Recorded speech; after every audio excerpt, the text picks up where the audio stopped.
The airport was a hive of movement, a current of humanity streaming between gates and terminals, each person wrapped in their own urgency. Some wore stress-like armor, others glided with practiced ease, and a few, like Elijah Brooks, simply waited, unbothered, grounded, and observant. The overhead speakers called out destinations in clipped, efficient tones, and Elijah, seated near gate C-27, gently shifted his weight and glanced down at the worn leather bag beside him. It had been his father's once, passed down with care. Everything about Elijah, his calm demeanor, his unassuming clothes, the steady way he breathed, spoke of quiet strength. But even now, despite all his years in the field, in all the places he traveled for work, he never stopped feeling the undercurrents. He never let his guard down completely. Not because of fear, but because he understood the world too well. He was headed home to Washington, D.C. after 3 intense weeks consulting with a regional field office. It had been one of those assignments that dug under the skin: trafficking, cyberplots, domestic cells brewing hatred in silence. He'd spent long hours poring over files, interviewing informants, connecting dots others had missed.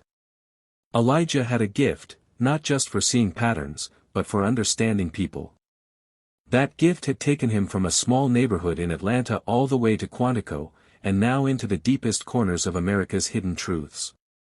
But outside of briefing rooms and classified documents, there was still another layer he wore, one that no badge could shield completely.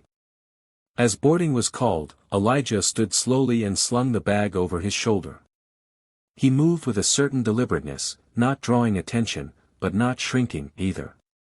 He smiled at the gate attendant as he scanned his boarding pass, his voice warm with a soft, "Thank you," before stepping down the jet bridge. He liked aisle seats usually, but today he was in 23A by request, a window, far enough back that no one would look twice. It wasn't just habit. It was strategy. Blend in. Keep peace. Stay unseen until necessary. He walked past rows of first class, then business, catching glimpses of suits, neck pillows, tablets already glowing. As he reached the middle of the plane, he noticed a woman seated in 2B. She had that polished look, hair carefully curled, pearl earrings, and a leather handbag that probably cost more than Elijah made in a week. Cynthia Masters. He didn't know her yet, but her story would soon become a part of his. She was flipping through a travel magazine, her lips pursed, her posture perfect. Elijah's eyes didn't linger, he had no reason to look twice. But when Cynthia's gaze found him, it stayed. And it judged. As Elijah paused near the front to allow a crew member to move aside, Cynthia's eyes narrowed. She took in his hoodie, his skin, the old bag. She felt something shift, not danger, not reality, but the discomfort of bias rising uninvited. She didn't know his name. She didn't know his purpose. But her instinct, misguided and sharpened by 1,000 quiet whispers of prejudice, sounded the alarm. "Excuse me," she said sharply to the flight attendant. "Ma'am. That man, is he allowed to be up here?" The attendant blinked. "I'm sorry." Cynthia leaned closer. "He doesn't look like he's supposed to be in this section. You should check his ticket. I don't feel safe." Elijah turned slowly. He had heard her clearly. The accusation wasn't hidden, it was on full display, barbed and bold. The nearby passengers stiffened. A few looked away. Others leaned in. The cabin wasn't full yet, but the mood was suddenly dense, the air thick with tension. The flight attendant, visibly caught off guard, glanced from Cynthia to Elijah. "Ma'am, he hasn't even taken his seat yet." Cynthia's voice grew higher. "You saw the news, right? You see what happens. I'm just saying, better safe than sorry." Elijah didn't speak immediately. He had learned long ago that timing mattered. Silence, when used right, could say more than 100 angry words. He looked at her, not with anger, but with something quieter. Something that made Cynthia falter for just a heartbeat. "I assure you," Elijah said calmly, I know exactly where I'm going. It wasn't a threat. It wasn't defiance. It was a statement of fact, spoken with the kind of certainty that didn't need to shout. But Cynthia wasn't done. You need to check him. I won't sit here if someone suspicious is allowed to board unchecked. The attendant started to reply, flustered, but Elijah reached into his jacket and slowly pulled out his badge wallet. It was a simple, practiced movement, measured, deliberate, firm. He held it open, revealing the gleam of the federal badge, the ID card tucked beside it with his name, photograph, and title. Elijah Brooks. Federal Bureau of Investigation. Senior Field Agent. The effect was immediate. The flight attendant's eyes widened. A man nearby let out a low whistle. Someone else murmured, "Oh damn." Cynthia froze. Elijah didn't move, didn't smile, didn't smirk. He just held her gaze, the badge still open between them. "I've spent 12 years serving and protecting this country," he said softly. "And I've seen the worst threats we face. You'd be surprised how often they don't look like me." For a moment, no one spoke. Cynthia's face turned a shade darker. She opened her mouth, but nothing came out. The arrogance, the certainty, the shield of assumption had been shattered. And Elijah didn't have to raise his voice to do it. The flight attendant regained her composure. "Thank you, sir," she said quickly, with an edge of embarrassment. "Can I offer you anything? A seat change?" Elijah shook his head. 23A is just fine. He walked down the aisle, his steps quiet, the badge tucked back into his coat. The cabin seemed to hold its breath as he passed. And Cynthia? She sat frozen, eyes wide, fingers gripping the edge of her seat as though the world had tilted beneath her. The flight took off on time, the engines roaring to life as the plane soared into the clouds. Normalcy returned, or at least pretended to. Drinks were served. Tablets flickered to life. People settled into books, movies, naps. But the story had already taken root. Passengers whispered quietly, nudging each other, glancing toward the back. A man near Elijah gave him a subtle nod. A teenage girl mouthed, "Thank you," as she walked past to the restroom. Elijah didn't react much. He didn't need the applause. He hadn't done anything heroic, not in his mind.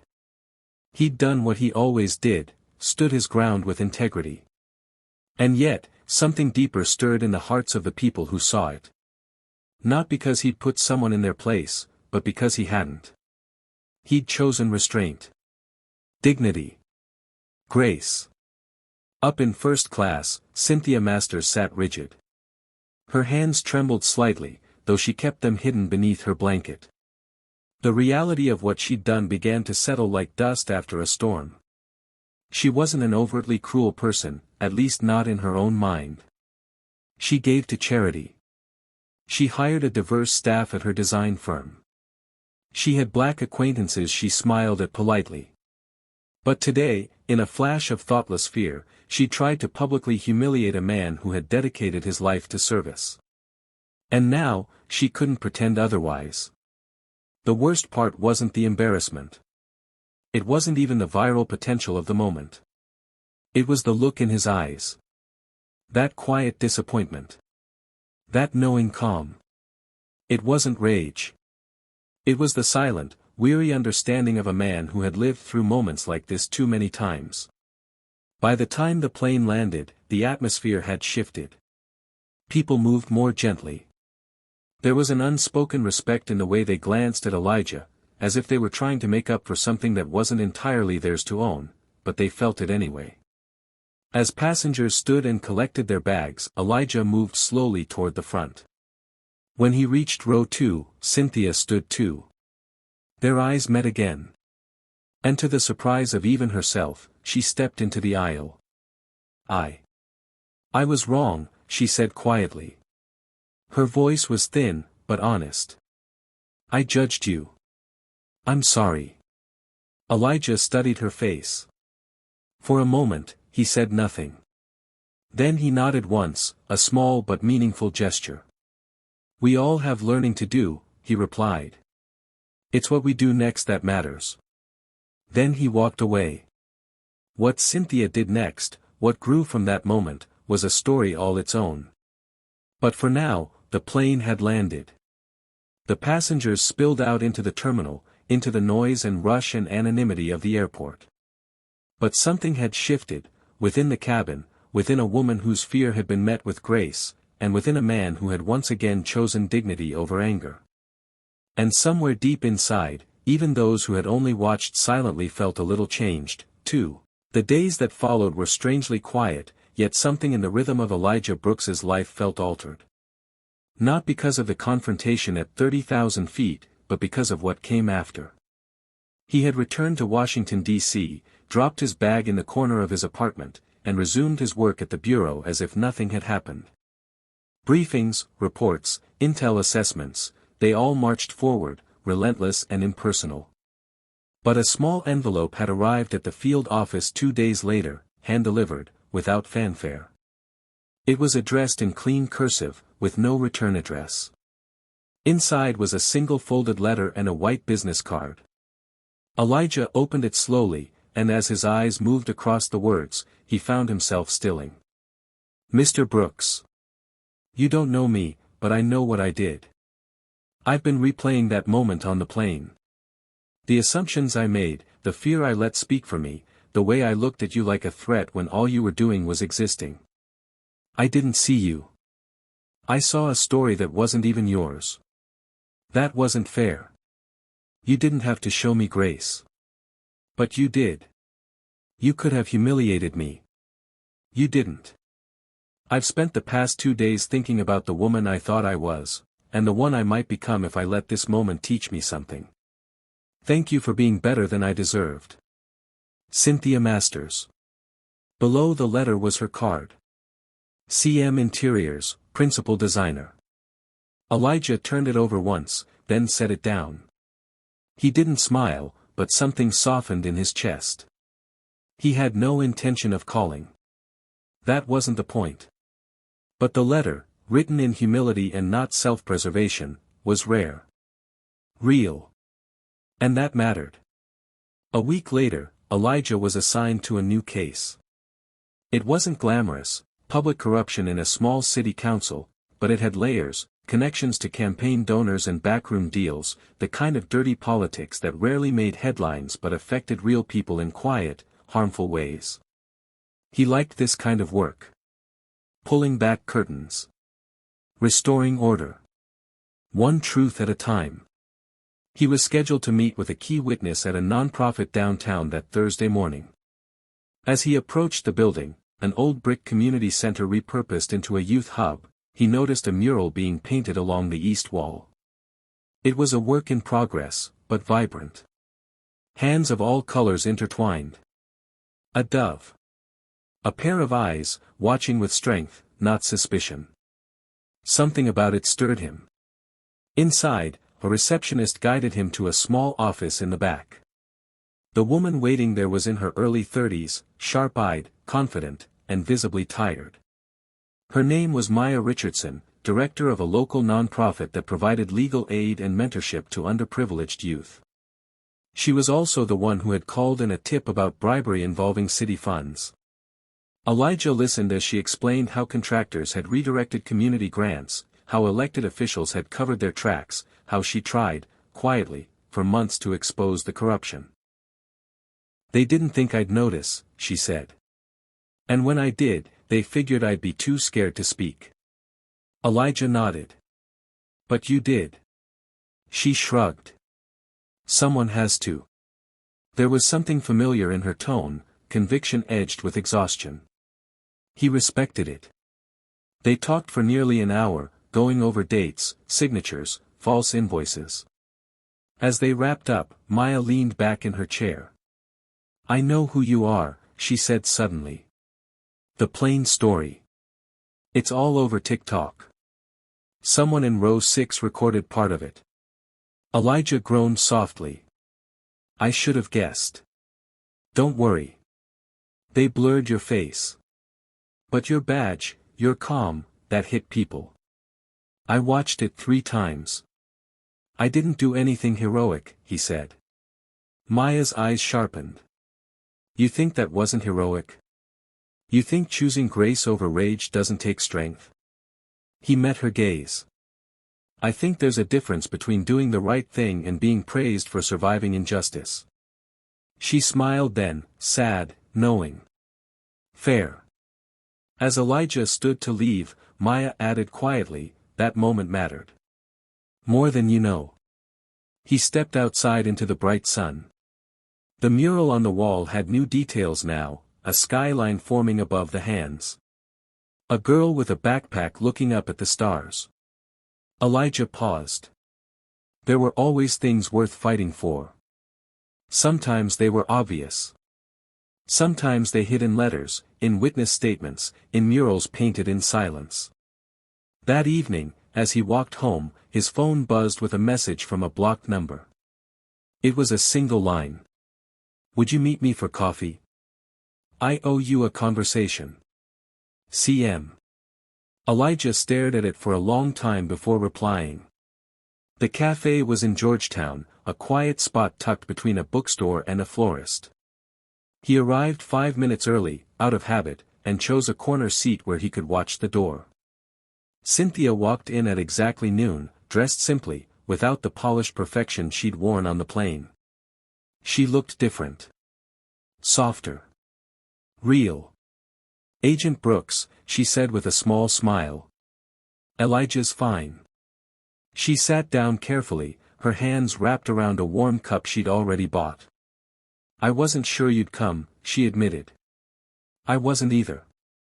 They sat in silence for a few moments, the hum of espresso machines and soft jazz filling the space. I won't take much of your time, she began. I just needed to say something in person. The letter didn't feel like enough. He waited. I didn't grow up hateful, she said. But I grew up, shielded. Suburbs. Private schools. Only saw the world through a window.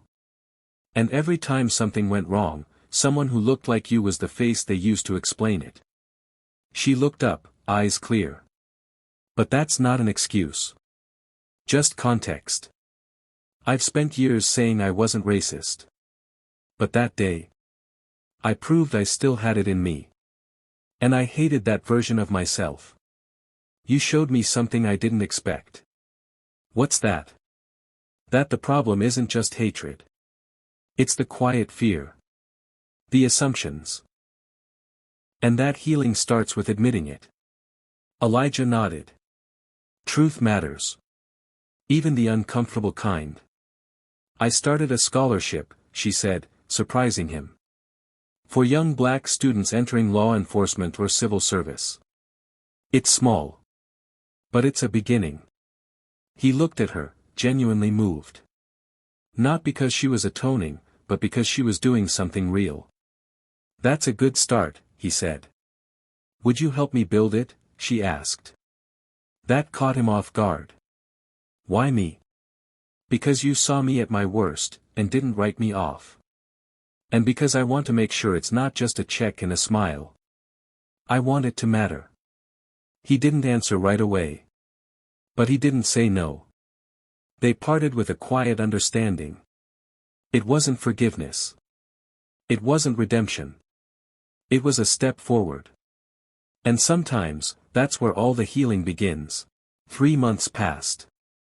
The world spun on, oblivious to the quiet transformations taking place in hearts and minds. Elijah Brooks moved through each day with the steadiness that defined him, interviews, affidavits, quiet takedowns of corruption tucked behind polite smiles and sharp questions. But beneath the routine, something had shifted. The scholarship Cynthia Masters launched, the Bridge Forward Fund, had grown faster than either of them expected. Her firm committed the first $25,000. Then more poured in, clients she'd worked with, partners who believed in the cause, even strangers moved by a story that still circulated across social media, reshared and captioned with things like, dignity in the face of ignorance, and, this is what strength looks like. Elijah kept his name out of it. That wasn't his interest.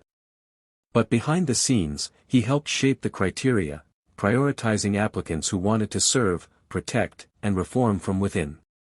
Not just officers or agents, but public defenders, school counselors, civil servants. Young people who believed the system could be better and were willing to stand in the fire to do it. And then came Marcus.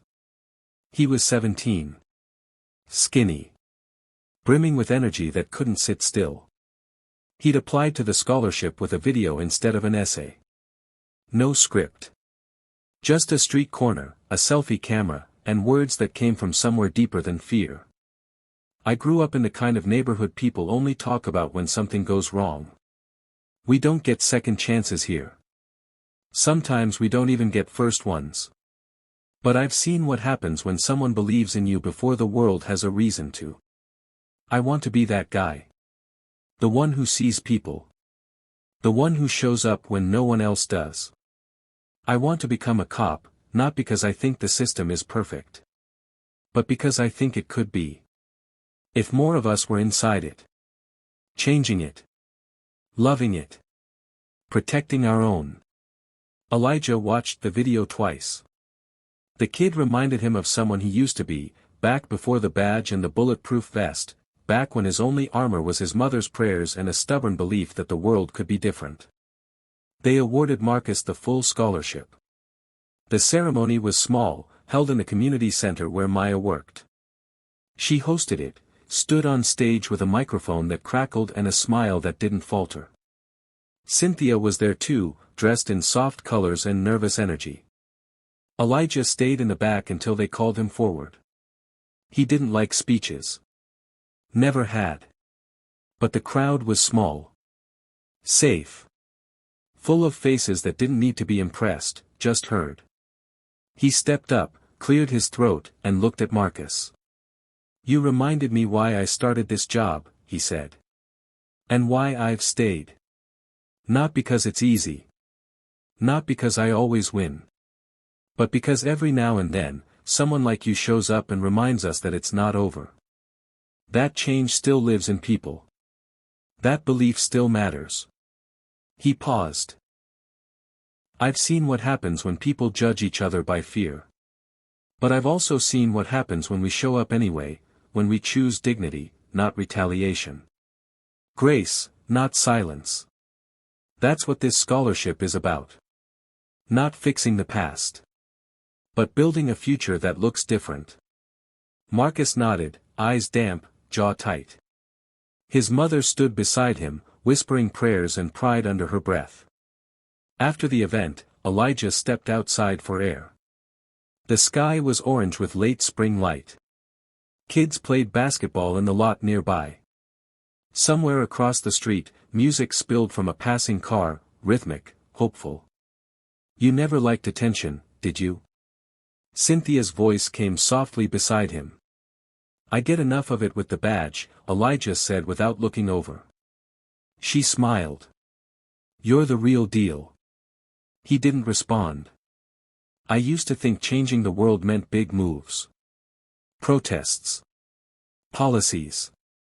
Speeches. But this?" She gestured back toward the building.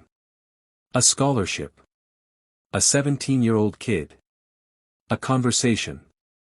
That's where it starts, isn't it? Always does." They stood in silence, the air between them filled with something unspoken but understood. "I never said thank you," she said finally. "You already did. Not for the forgiveness. For the example." He turned to her then. "We all get it wrong sometimes. What matters is what you do after." She nodded. In the weeks that followed, Elijah returned to his cases, but something new lived in his routine now. He started visiting schools, talking to students about justice, not just the kind in courtrooms, but the kind you live out loud every day. He spoke less about the FBI and more about dignity. Less about arrests, more about redemption. Marcus texted him every week. Updates. Wins. Frustrations.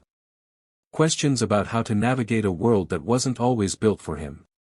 Elijah answered every time. One day, months later, Elijah boarded another plane. This time the seat beside him stayed empty. No confrontations. No viral moments. Just peace. The flight attendant recognized him. Said she'd seen the video. Thanked him. He nodded politely, then leaned back, eyes closed. Not because he was tired. But because he was content. Somewhere between the clouds and the silence, he thought about how change rarely arrived with thunder. It came in quiet decisions. In letters written. In scholarships funded. In apologies whispered in coffee shops. In 17-year-old boys with dreams bigger than their zip codes. And in people willing to be better than the world taught them to be. As the plane began its descent, Elijah opened his eyes and smiled. The world wasn't perfect. But today, it was better than yesterday. And sometimes, that was enough.